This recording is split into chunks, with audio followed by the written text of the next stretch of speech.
look, this has been a consistent issue in our scene for as long as I have been in this scene.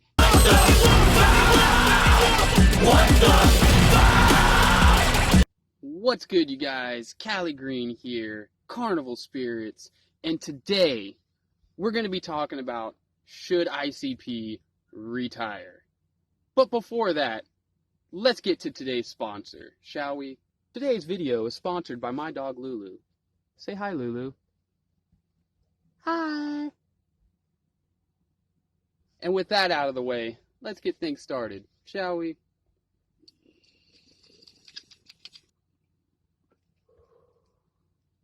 So this is actually a video response to DC Fago guy who posed the question in a live stream featuring Roan Bone of Beneath the Dirt and Joker's Gallery.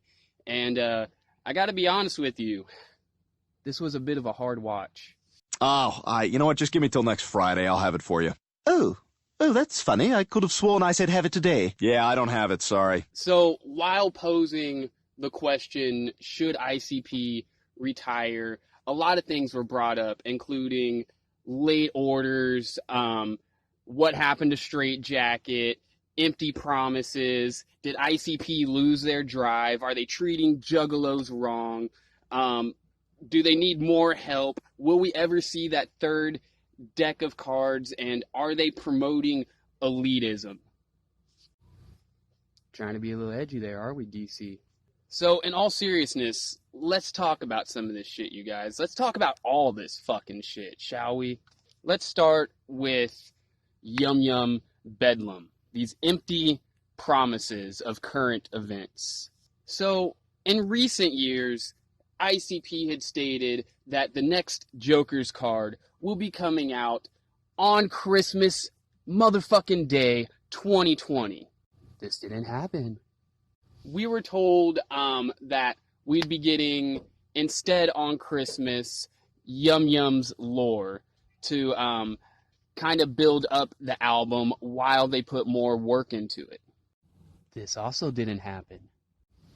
So Yum Yum Bedlam pushed back. Okay, Yum Yum's lore didn't get here on Christmas. Okay, what the fuck? Was I really expecting to get Yum Yum's lore, though, on Christmas? Fuck no.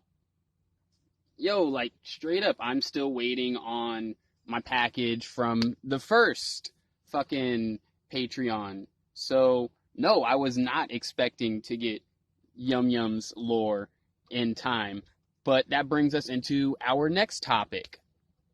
Late orders. Have you ever pre-ordered something, like, months in advance and have it not show up on time? Yeah.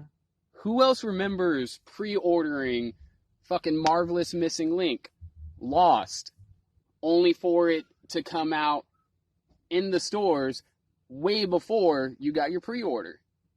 Trust me, I get it. Empty promises, it sucks, you know? It sucks feeling like you got the bone. But at the same time, it has happened to every one of these fucking labels in the underground. Who remembers all the shit that went down with Cottonmouth Kings whenever they dropped their last album that they had dropped? I do. Who remembers whenever all the shit went down with Isham and his web store and nobody got their shit? Me, I remember. This shit's been happening for a long time, and do I condone it? Fuck no. Earlier this year, I received a Static X album in the mail that I had pre-ordered 2.5 years ago, and it was supposed to come out roughly 2 years ago. Did I, stop listening to Static X? Fuck no. Was I a little pissed about it? Yeah.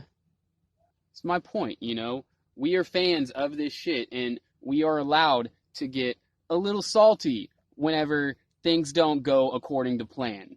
You know, whenever we receive an item late or not at all sometimes, or whenever we're having consistent issues. ICP is a prime example of this. All right, so Yum Yum's lore got pushed back because Straight Jacket apparently left the label, right?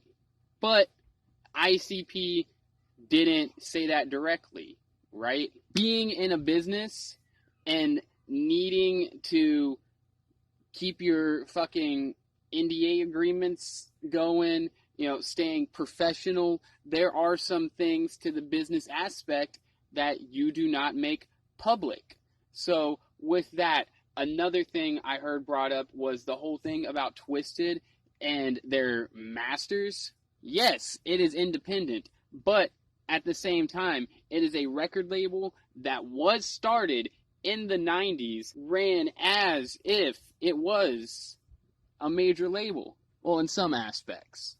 The masters are everything. So on the label side of things, yeah, the label that contractually owns the masters is going to hold the masters.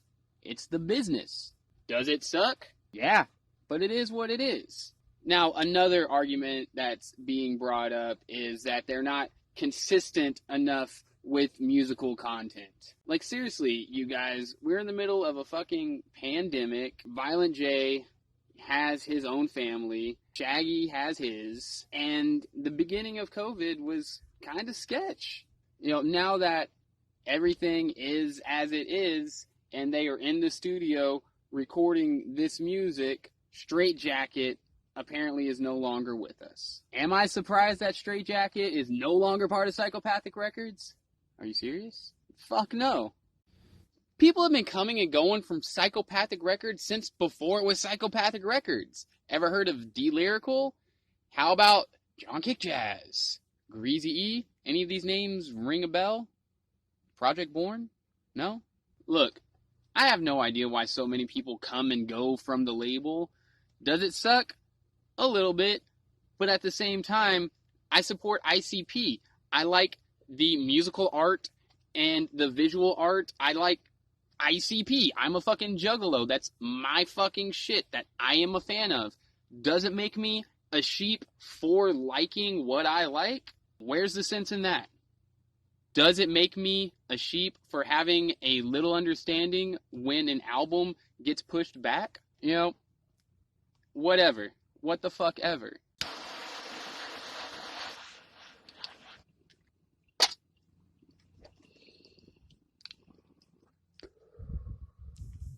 So, should ICP retire? Right off the back, I'm going to say no. Are the situations stale? Yes. Am I going to boycott one of my favorite bands because of it? Fuck no. That's all there is to it there. Now, would I like to see them get a little more stability? I mean, yeah, why the fuck not? But, having been a fan for as long as I have been, I know that the chances are slim, and I accept that. Because I'm a fucking juggalo, and that's all there is to it. It is what the fuck it is. So, with that being said, will we ever get that third deck of cards? Honestly, I don't fucking know. I hope so. That would be dope. Once again, it is what the fuck it is. So, ICP promoting elitism by, having these Monster 5 coins and having the fucking Juggalo card, and are we promoting elitism now? Well, if that's the case, then I guess you could call me elitist for being proud that I own this Wicked Clowns original issue right here. Elitism is a part of pop culture, like, has been, always will be. Think about those motherfuckers out there who own that first issue of Spider-Man and hold it like the fucking holy grail. Elitism exists. It is what the fuck it is. Does it suck for collectors? Yes, it fucking does. But there was a point in time where I thought I would never get my hands on this right motherfucking here. I remember being a kid, hearing about the original Wicked Clowns comic book, and the fact that there was 2 editions of it. I have the Ringmaster edition, and I never thought I'd get my hands on this. And over time, when the fucking planet aligned with Jupiter and Jupiter aligned with Uranus or what the fuck ever, you know? Shit came to me. I got it. So if it was meant to be, then it'll fucking happen. Yeah, it sucks that I'll never in my life most likely get fucking Hallowicked 2020 edition CD. That shit fucking sucks. But as a collector, imagine that day when you do come across that thing that you have never dreamed of being able to own. And it's there in front of your fucking eyes. And you can actually afford it. Tell me that shit right there doesn't make your day. So with all of this being said, I've got no hate towards anyone. I'm just throwing my 2 cents in on the topic. Take it. Do what you will with it. I'm Callie Green. Always keep it wicked motherfucking fresh. Shout out to DC Fago Guy, Rome Bone, Joker's Gallery, and also shout out to your mom. Peace.